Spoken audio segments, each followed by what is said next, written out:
Merci beaucoup pour l'accueil, merci pour l'intérêt aussi. Et je fais tout de suite une partage d'écran, comme ça je serai tranquille, c'est bon? Oui, c'est parfait. Voilà. Est-ce que vous avez tout là? Oui, c'est bon, hein, je crois. Oui, Oui, très bien, tout est bien. merci. Donc, je viens de Suisse et je suis actuellement avec une équipe à l'Université de Fribourg, mais j'ai été longtemps enseignante dans les hautes écoles de formation des enseignants.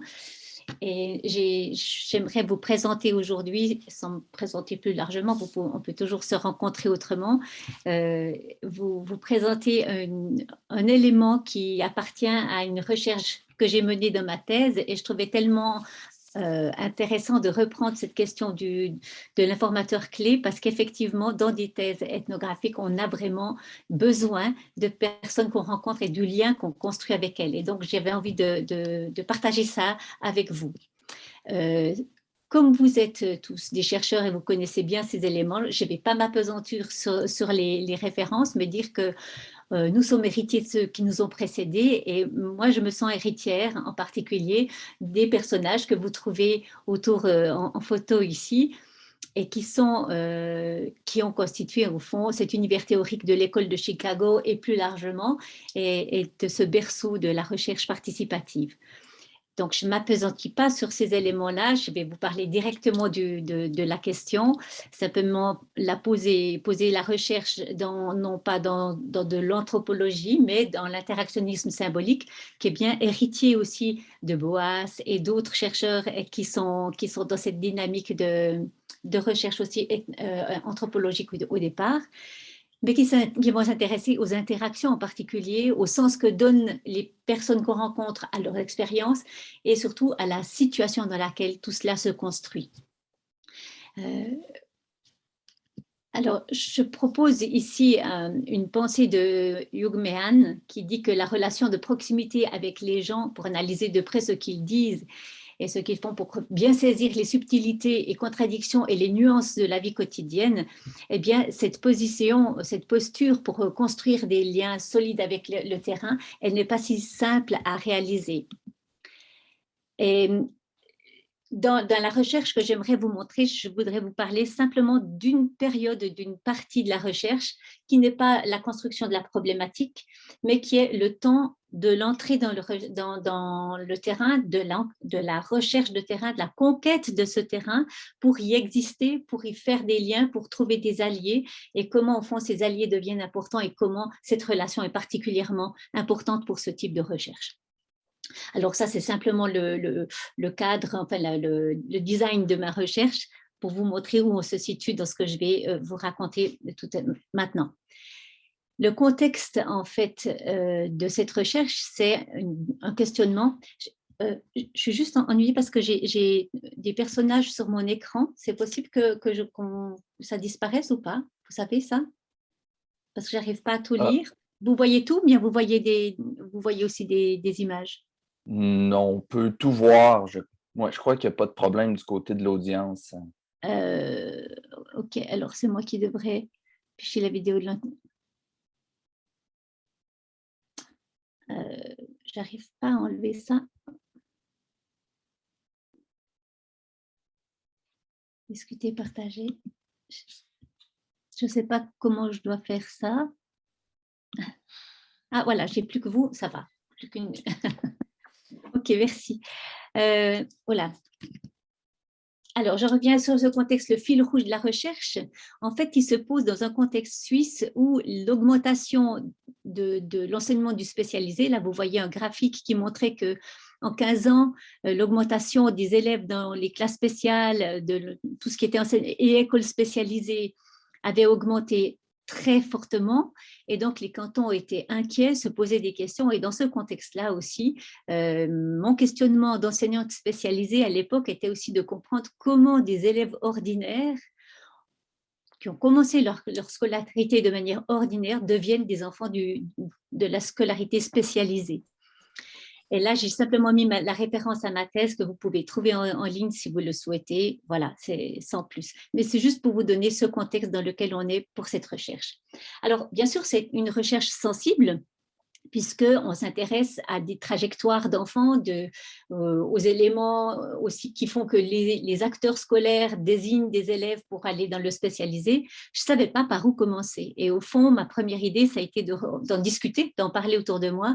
Et j'ai parlé avec un de mes anciens collègues qui était devenu directeur d'une école et qui m'a dit « Ah, mais tu sais, il existe un document d'information sur lequel on se base et qu'on utilise encore toujours, qu'on garde dans des dossiers et que tu devrais pouvoir consulter, qu'on appelle la feuille jaune que vous avez en bas. Et cette feuille jaune, elle est intéressante et là aussi, c'est quelque chose qui m'a beaucoup aidée. J'ai retrouvé dans les documents de Madame Danielle Paquette, qui avait fait un travail, qui venait de faire sa thèse aussi, et puis qui avait parlé de ce traceur, d'un traceur comme moyen d'identifier les principaux participants d'une situation. Et en fait, cette fiche jaune, cette feuille de signalement des élèves, eh bien, elle tombait à pic parce qu'effectivement, elle est signée par les enseignants qui ont vu les parents, elle est signée par la direction d'école, par la commission scolaire, et puis elle passe aussi chez le psychologue scolaire. C'est vraiment le document qui passe des uns aux autres et donc qui permet de vérifier un peu tout ce qui se passe dans cette situation. Et donc, j'étais très contente d'avoir trouvé cet élément-là. Et ma première idée, ça a été d'en parler aussi à l'inspecteur que je connaissais et qui m'a ouvert son bureau très volontiers en me disant « Mais bien seulement, tu peux consulter tous les documents que tu veux ». Et je suis donc allée très contente dans son bureau pour commencer ma recherche. Mais là, première déconvenue, je m'aperçois que dans le bureau, il n'y a que des classeurs qui comprennent quelques situations très particulières, plutôt graves, qui sont dans les villages autour dans la région, mais au fond, il n'y a pas énormément de cas. Et je dis, mais je ne comprends pas, parce que vraiment, puis dans les grandes villes, comment ça se passe? Ah, ben, me dit-il, là, ce sont les directions qui s'en occupent, je ne m'en occupe pas.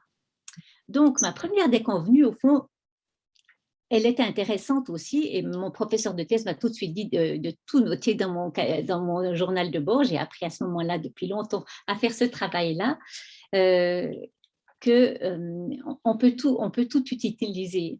Et donc, grâce à cette déconvenue, malgré tout, j'avais découvert où se trouvaient les documents, quels étaient les acteurs clés, et j'avais même obtenu en plus une autorisation de sa part où il avait écrit une lettre qui me permettait d'entrer dans les écoles, et j'étais convaincue que je pourrais, avec ce laisser-passer de l'inspecteur, entrer sans problème dans l'école, puisque c'est l'autorité supérieure de l'école. Alors, il me fallait simplement une autorisation de consultation des formulaires dans l'école, et c'est ce que j'allais chercher en entrant dans cette école primaire. Et je vous en donne juste un élément. J'ai mis plein de petites photos ou de petits dessins d'école pour vous faire comprendre que c'est des lieux particuliers dans la ville. Il y a 11 établissements particuliers répartis dans la ville, dans lesquels se répartissent les 1100, 1200 élèves, plus 380 élèves de l'école enfantine, et puis des classes spéciales. Voilà. Tous ces élèves sont répartis donc dans des lieux scolaires différents, et ces 11 lieux scolaires ont chacun une direction d'école. Et pour tous ces lieux scolaires, eh bien, il y a une secrétaire. Ça vous permet de comprendre ma première déception aussi en appelant l'école, parce que j'appelle au numéro de la direction et je n'ai pas un numéro de directeur et je n'ai pas de nom de directeur. Et donc, je m'attends à avoir une secrétaire. C'est pour ça que j'ai mis cette image d'une secrétaire qui prend le téléphone, et voilà. Et en fait, la secrétaire qui me répond ne me passe pas de direction, me dit qu'elle va relayer ma demande et puis qu'elle me retransmettra, qu'elle me rappellera. Et je me dis, mais qu'est-ce que c'est que cette histoire? Et de cette douce secrétaire que j'imagine qui simplement transmet les éléments, je m'aperçois que j'ai un personnage puissant qui me fait résistance et qui bouscule mes représentations et qu'il va falloir que je négocie avec tout cela. Je suis encore plus déconcertée quand elle me rappelle et que je me rends compte qu'elle a parlé de mon projet en commission scolaire et que les dossiers ne peuvent pas être consultés, que la commission scolaire a donné une réponse déjà qu'elle a dit non. Et donc moi, je n'ai rien pu poser comme question et c'est déjà non. Alors j'invoque l'autorisation de l'inspecteur, mais ça n'y fait rien. J'ai l'impression d'une chasse gardée. Et je m'y suis mal prise, probablement. Je ne sais pas comment faire et je suis contrariée, je le dis. Mais en même temps, c'est un échec. Et donc, sur le pas de la porte, je me suis pris la porte vraiment. Or, dès ce premier appel téléphonique, la secrétaire m'a fait découvrir la force de la protection de son allégeance, de l'allégeance qu'elle offre à qui l'emploie, et paradoxalement aussi le rôle central qu'exerce celle que l'on oublie souvent dans les coulisses scolaires. Lors de ce premier contact, son invitation à expliciter mes raisons et ma demande et ses doutes quant au succès de ma requête posait de fait un premier rempart à mon intrusion dans les affaires de l'école.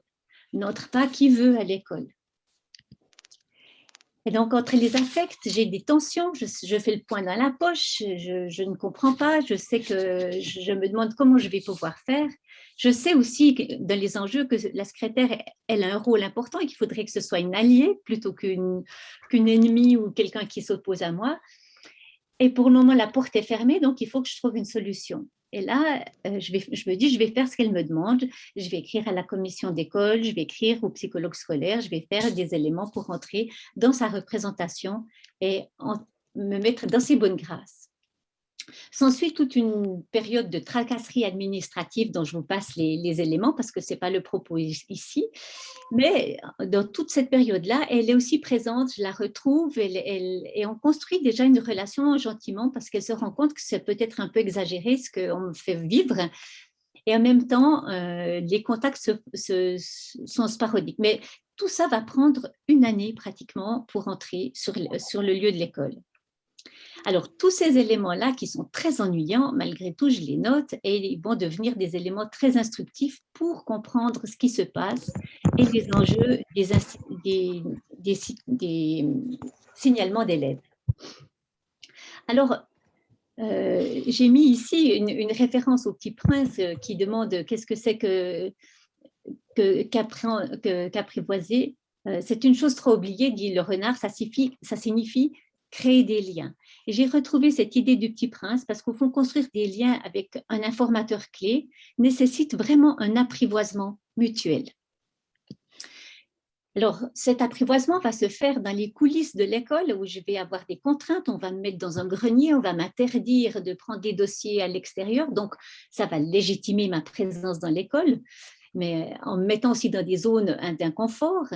Et puis, eh bien, dans tous ces éléments-là, il faut trouver sa place et ses alliés. Et là, encore une fois, la secrétaire est celle qui doit me montrer la salle, qui doit m'expliquer les choses, qui se rend compte que ce n'est pas très juste, qu'il fait froid dans ce grenier.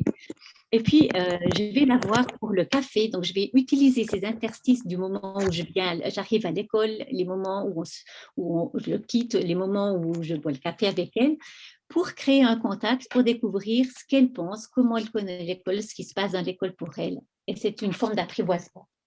Aussi, je vais devoir comprendre la force de protection, d'allégeance de la secrétaire, découvrir les valeurs qu'elle donne à ce qu'elle fait.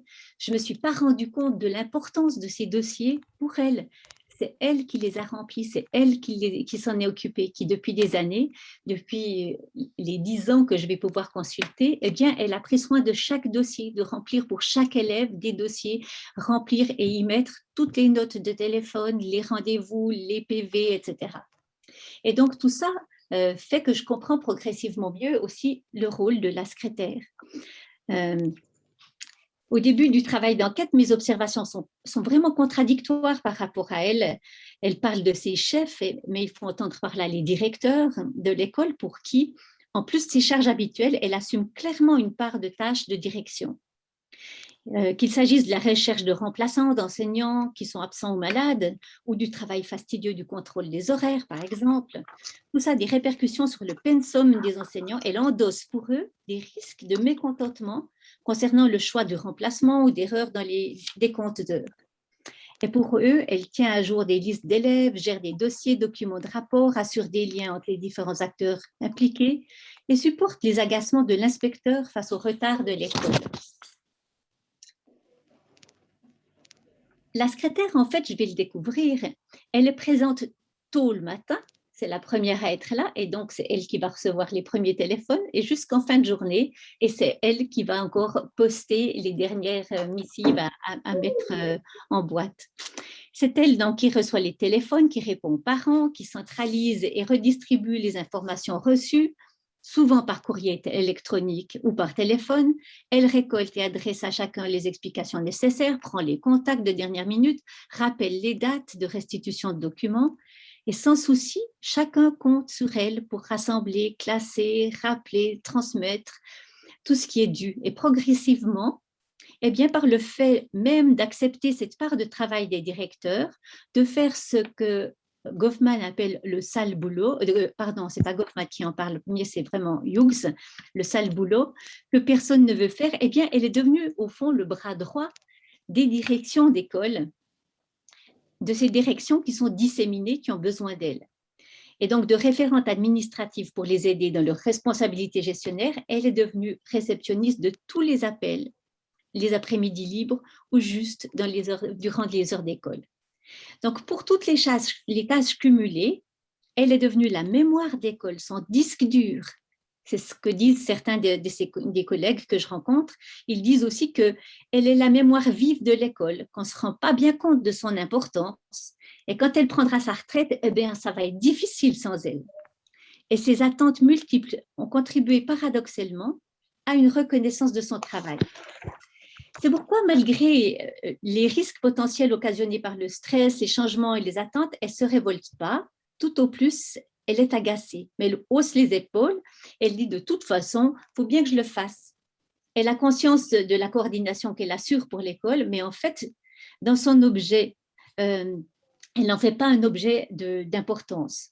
Lorsqu'on lui fait remarquer l'importance de son travail, et lorsque je lui dis, mais en fait, tu remplaces la direction, elle rit, et elle dit que son mari lui a déjà dit en disant, il y a juste le salaire qui ne suit pas. Et donc, je vais me rendre compte de toutes ces directions d'école qui centralisent, qu'elle a vraiment cette place tellement clé au centre de l'école. Et lors de mes premiers contacts avec l'école, je n'avais pas saisi tout de suite l'importance que cette délégation de tâches donnait à la secrétaire, au rôle central qu'elle avait progressivement conquis et qui lui était implicitement attribué, et à quel point elle était importante aussi pour pouvoir comprendre la vie de l'école. En appelant l'école, en demandant à parler à la direction, je m'étais donc confrontée à un gatekeeper qui, par loyauté à l'institution, faisait barrage à mon ambition de recherche. J'étais déconcertée par le fait qu'elle soit mon seul interlocuteur pour répondre à mes appels, parler de mon projet en commission scolaire et m'informer du rejet de ma demande. Mais progressivement, j'ai compris l'importance stratégique de sa place de travail et combien la structure décloisonnée de l'école avait renforcé son rôle central, ce qui m'a permis aussi de comprendre la logique même de l'école. Donc, s'il allait de soi qu'une fois les autorisations obtenues et l'entrée dans l'école concrétisée, l'intruse que j'étais soit confiée à la secrétaire, c'est grâce à son contact régulier durant 2 ans que j'ai pu faire des liens entre les personnes, comprendre les logiques non écrites, entendre ce que je n'avais jamais écrit. J'ai également découvert et mieux compris l'importance des métiers de l'ombre, en référence avec les travaux de Hughes et la psychodynamique du travail. Ces métiers ces fonctions qui relèvent tout autant du sale boulot que des savoirs discrets dont il sera question dans le CARE et qui sont au cœur de nos institutions. Car fait de tâches déléguées routinières et moins appréciées, c'est aussi un métier de régisseur qui, dans les coulisses de l'institution, contribue à l'organisation et à la stabilité des structures de l'école. Cette situation en marge, mais qui est centrale au bon fonctionnement de l'institution et au confort de chacun, est idéale pour comprendre depuis les coulisses ce qui se passe sur la scène, comme dirait Goffman. Et donc, pour arriver gentiment au terme de ce que je vous montre là, mon idée était de partager avec vous cette question de l'importance de l'informateur qui ne transforme pas seulement l'informateur lui-même aussi, parce qu'il y a eu des éléments qui lui ont redonné courage, qui lui ont permis de comprendre son propre rôle, mais qui m'ont transformé moi aussi, et qui ont transformé une relation, et qui font qu'on ne doit pas oublier ce que dit le petit renard, et qui dit « tu ne dois pas l'oublier, tu deviens responsable pour toujours de ce que tu as apprivoisé ». Et c'est probablement quelque chose de très intéressant dans les recherches de se souvenir que ces relations qui impliquent nos informateurs, eh bien, elles ne sont pas sans risque pour eux, pour nous, elles sont des lieux de rencontre qui sont délicats à gérer et quand on s'en va, on ne quitte pas juste un endroit pour faire toute autre chose. Il reste associé et proche de nous. Vous pouvez retrouver aussi les idées de ma thèse et ces éléments-là, si ça vous intéresse, dans un article, comme ça c'est très réduit, qui est écrit dans un livre qui a été conçu par Jean-Paul Payet, qui est mon professeur de thèse, sur la question de l'ethnographie scolaire, en disant qu'il y a peu de travaux qui ont été faits à ce propos-là ou qui explicitent les recherches à ce propos.